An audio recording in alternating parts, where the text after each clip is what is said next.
Well, Alex, it's been emotional, hasn't it? It certainly has. We've just got off the back of watching the final Smash Brothers Direct. Yes, ever since Iwata announced the game at E3 2011 for the 3DS or Wii U, then ever since we got the Mega Man reveal 2 years later in 2013, and the Wii Fit Trainer, that's when we knew anything could be possible. Yeah. And since then, we've just been speculating who the hell's going to be in Smash. We finally got to an end. So let's actually discuss then, I guess, well, the reason why we're here, the main points of the Direct, I guess. So we'll start with how it started was. It literally started with the countdown in the actual video. And I thought, Oh my god, I was just shitting my pants throughout this countdown. The way it just built up, and I was just like, okay. And then the video started, and I was like, oh, it's Fire Emblem Fates. I don't know about yourself, but I was like, oh, it's Fire Emblem Fates. I just recognised the characters from the trailers that I'd seen. I was like, okay, then, great. We get a Fire Emblem Fates character. I don't know Fire Emblem Fates characters at all, so I had no idea who it was going to be. And then as soon as the character popped up, I was like, is this the new character? Yeah. Is this the new Lucina, or is it the new Robin? I'm guessing it's the new Robin because you can have interchangeable characters, male and female. I was expecting something insane or something that, so that came out recently, like the Inklings from Splatoon or even maybe even Wonder Red. But no, we got Fire Emblem, and that was one of the last things I was expecting because we've got 5 Fire Emblem characters, including the DLC, and I never expected another Fire Emblem character. So it rivals the roster amount of Pokemon and almost the Mario series. Which, considering that, I know Fire Emblem is very popular in Japan. Oh yeah. But it's Fire Emblem. It's like...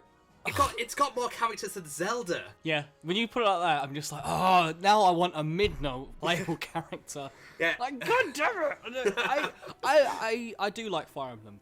But Yeah. I will just say this. Enough of the Fire Emblem characters! I was just thinking, this is overrepresented in this game. Although I will say, taking a step back, it's another Fire Emblem character with another sword, another sword character. The actual moves do look very, very unique. Especially that down diagonal smash where you can pin the character to the scenery. That's something that's new. That's not in anything. Yeah, and I'm also just as interested when the side smash is actually slightly longer than Shulk's, and it's like that is. And people are just going to spam the C control stick all the time on it. Yeah. Probably. The date was announced, well, I say the date, but, a rough date of February 2016. That doesn't surprise me for, a character that just announced then. I thought, we'd get new characters that were announced in the new year.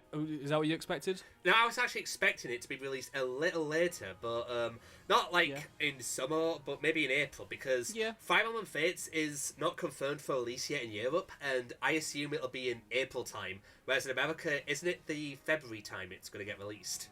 You probably, I don't know, I'll be honest. Well, I think it might be February, I'm not sure. But the fact that we're not getting the game yet, it's like this new character, before the game's even out, is coming towards us, and you just feel the sense of discovery when you play the character, and you're more interested in getting the game, and thus it's a way to get the game to sell copies. They used it from the very first Smash Brothers. Melee, sorry, not the first Smash Brothers, but Melee, with Roy and Marth. I just realised it's Roy all over again. Yeah, it really is. Okay, so, moving away from Fire Emblem, I guess. Oh, yeah? They moved on to Cloud. We'll get more information about Cloud Strife. I know that you did your original reaction video, and I think for a lot of people around the world, it was like, holy... I mean, I have no real affiliation with Final Fantasy, especially. I've never played Final Fantasy 7, but that is a very big moment to have that character in Smash. So we got more information about him and also the stage itself. Looks really interesting, that whole limit break move that he does, where you charge down your move and every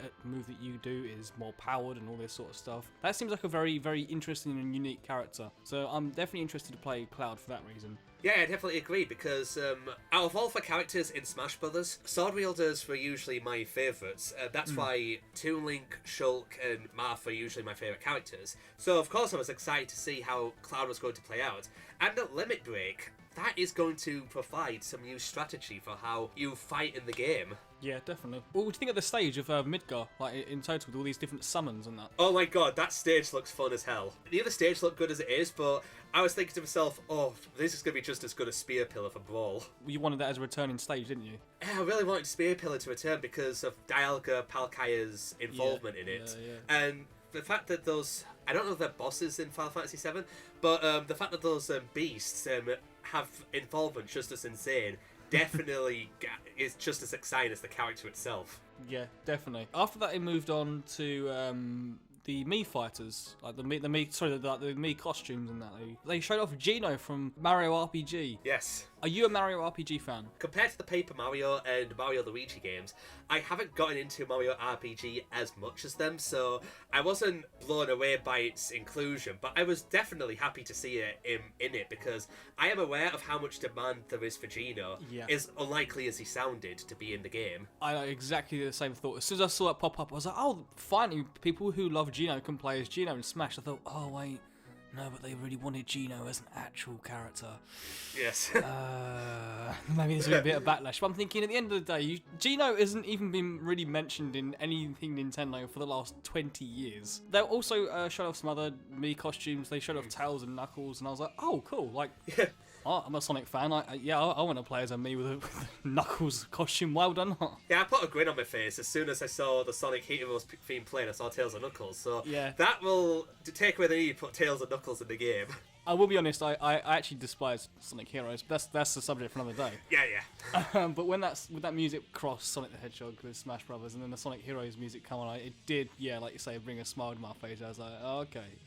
Yeah, and I also like the other inclusions, like Takamaru definitely looks so cool. Yeah, that was, definitely. I guess we might as well move on to probably the biggest announcement about this whole thing. The Smash Ballot winner. Yeah, the Smash Ballot winner, which turns out to be Bayonetta. Yes. I've already asked you this actually before we start this recording, but what point was it when you realised it was Bayonetta? Because the way it starts, it was like Kid Icarus with Pit. Now, my original expectation was that I was hoping for one of my characters on my list. Then when I saw the Battlefield stage played at night, I was thinking, okay, is this going to be in space? Is Wonder Red going to come in? And I was nervous just seeing the whole thing play out. Then I saw the moon. And then, as soon as I heard her voice, I instantly recognised it was Bayonetta, and I was like, I did not see this coming, even though it got a lot of talk in when the Smash Ballot opened. I had exactly the same reaction. When it just started with Pit and Palutena, I'm thinking, oh no, please not Kid Icarus, my Icarus character.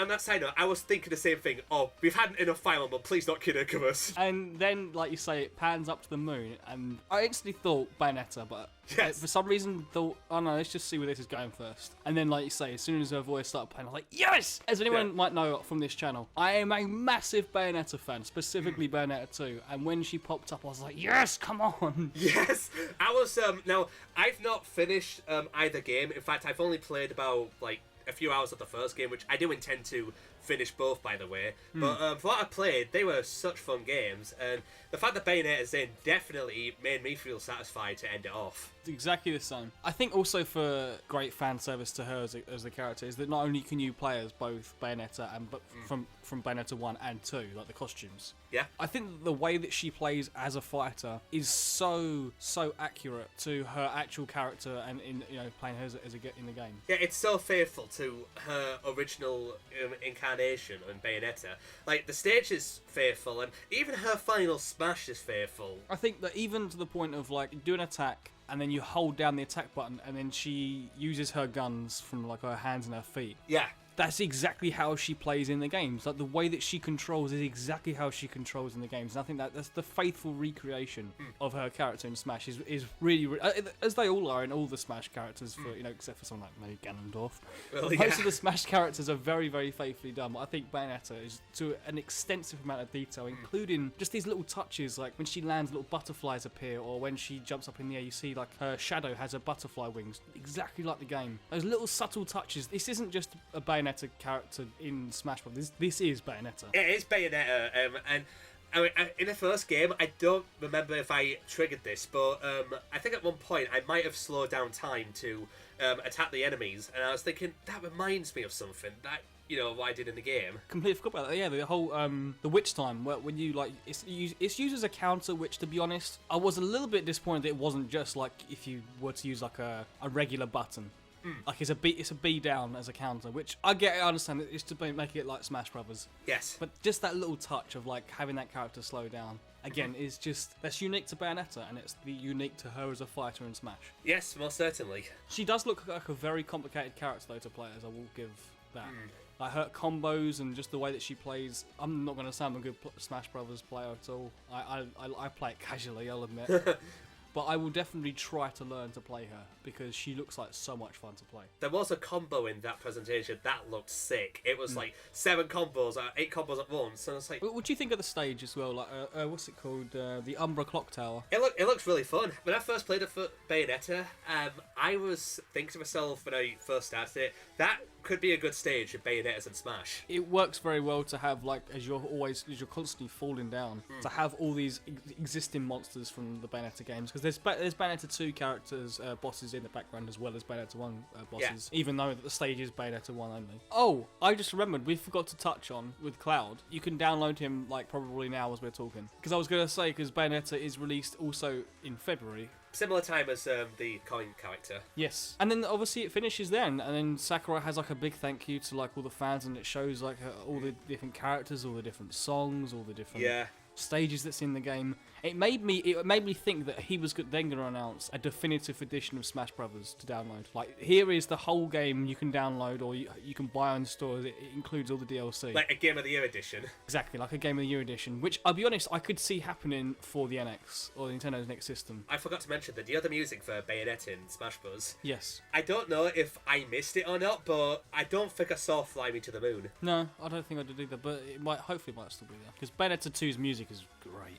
I know Fly Me to the Moon isn't originally created by Bayonetta, but the remix was so good. I just hoped it would be in Smash. There might be some licensing things that they probably...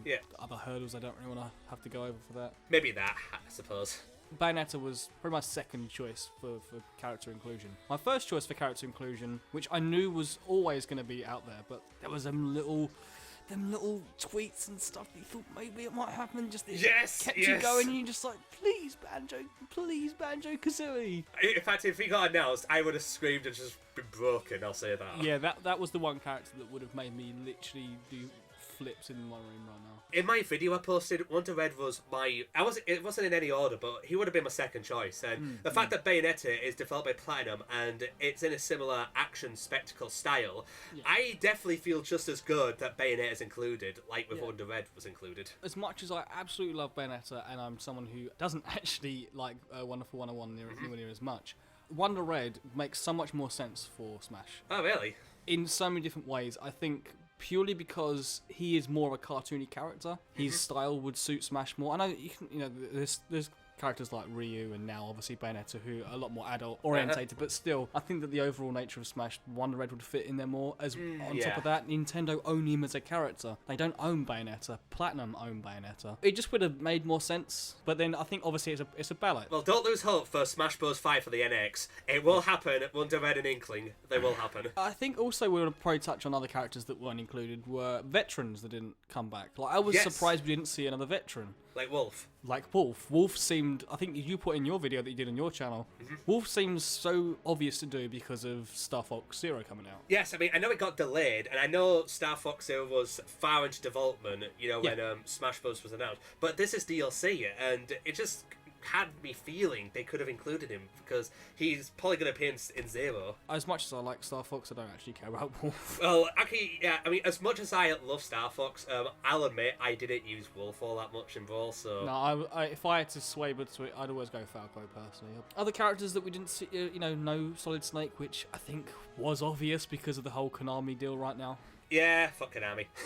Yeah, and it's like, if Snake was to make a return, then who would do his voice, if they would do a voice? I guess we'll finish it there then, Alex, unless there's anything else you want to add. It ended on a sentimental note with Sakurai thanking the players. Yeah, that was very, very nice and touching. Yes, and we're definitely going to buy the amiibo when it comes out. Well, you bet your bottom dollar on buying a Bayonetta amiibo. Oh, same here. I'm definitely getting Bayonetta amiibos. This presentation has motivated me to play through Bayonetta 1 and 2 for next year. I swear to God it has. Good. Get Xenoblade Chronicles. Get out your Wii U now. Put in Bayonetta.